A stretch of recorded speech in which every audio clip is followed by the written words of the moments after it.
38. Civilization in Waka Waka is very old, Lawrence Herschelsheimer said. Much older than it is in the plane of existence from which we came, the world which contains Hogworld. A long time ago, all the problems which afflict your world were solved here. People learned to get along without war, crime, and confusion. Also, all problems of survival were solved a long time ago. There were food and fleegliks enough for everyone.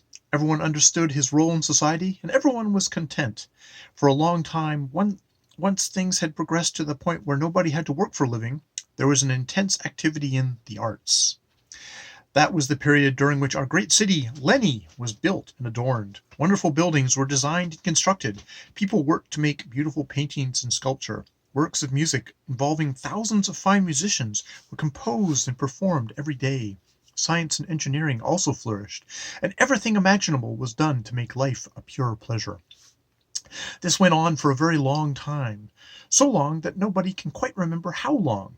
After a while, it seemed that everything that could possibly be done had been done, and the happy people of Waka Waka left off creating new pleasures and settled down to enjoy the ones they already had. Little by little, the people forgot how to make amazing buildings, how to paint pictures, make statues, compose music, but it didn't matter, because there was already so much to enjoy in those areas. So the people became specialists in enjoying the fine things they already had. Everyone spent most of the time quietly admiring the great accomplishments of Waka Waka's splendid past. Little by little, people began to lose interest in the buildings, the paintings, the music, and so forth. The people, having learned to truly appreciate aesthetic experiences, the experiences themselves got smaller and smaller. People were satisfied to spend whole days looking at a single flower, or even a weed, or maybe drinking a cup of fleegics. Little by little, things of beauty they were experiencing grew less and less important. The important things was the ritual of experiencing it, and the cup of fleegics. Finally, the whole cultural life of Waka Waka was based on drinking fleegics. Since there had been no political life or economic life for a long time, and Waka Wakans never had much in the way of religion, there wasn't really much to do but enjoy the drinking of fleegics. Aln Mndlshn interrupted. You mean that's all you do? Just sit around and drink fleegics?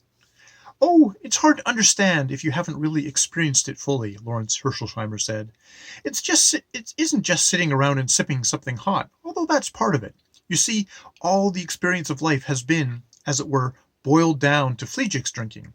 Contained within the subtle and complicated ritual of drinking fleegics is all that is or ever was good or beautiful in the life of Waka Waka.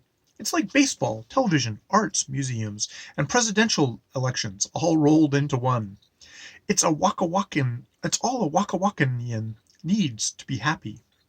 Now, as I said that Waka Waka had no political or economic life. That isn't precisely true. The one industry that flourished after everything else was finished was the manufacture of fleegics, and the making of beautiful cups and other things used in the fleegics drinking ceremony.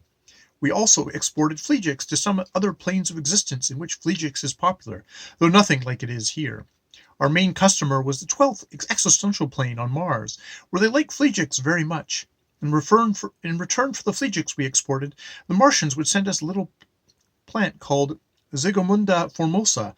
We encase these little plants in lucite handles of our fleegics cups. It's a very important part of the fleegics ritual.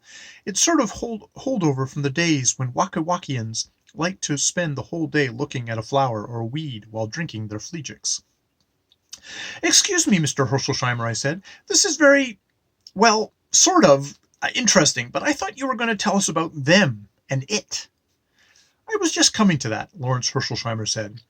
After nobody knows how many hundreds of years of living in a perfect peace and tranquility, enjoying good relationship with our neighbors, our life was totally uprooted by them. First, I have to explain to you that our great city, Lenny, is built on the sides of a mountain. The city goes almost to the top. In fact, the city looks like a mountain made of buildings. At the very top of the mountain city grows a variety of a bush found nowhere else in Waka Waka. It's called the zitkis, and it produces a berry which is utterly essential to the successful making of fleegics. There are only 4 zitkis bushes. Each of them bears only a few berries each year, but one berry can impart its special flavor to over 6,000 pounds of unbrewed fleegics. The Zitkis bush, as I mentioned, grows nowhere else but the summit of the mountain city of Leni. It can't be cultivated, it just grows wild. During the period of artistic and scientific activity in Waka Waka, our chemists did practically nothing but try and find a synthetic substitute for the Zitkis berry. Without it, Fleegix smells and tastes like spoiled fish. The attempt to find a substitute for the Zitkis berry failed. The best synthetic Fleegix tasted like month-old flat root beer. All of Waka Waka depended on those 4 bushes at the summit of Leni. Then they came and took over. First the top of the mountain, where our Zitkis bushes grew. Then they took over the top half of the city of Leni, and finally the whole thing. And of course, they have it, that the unspeakable beast, to do their bidding and terrorize the people.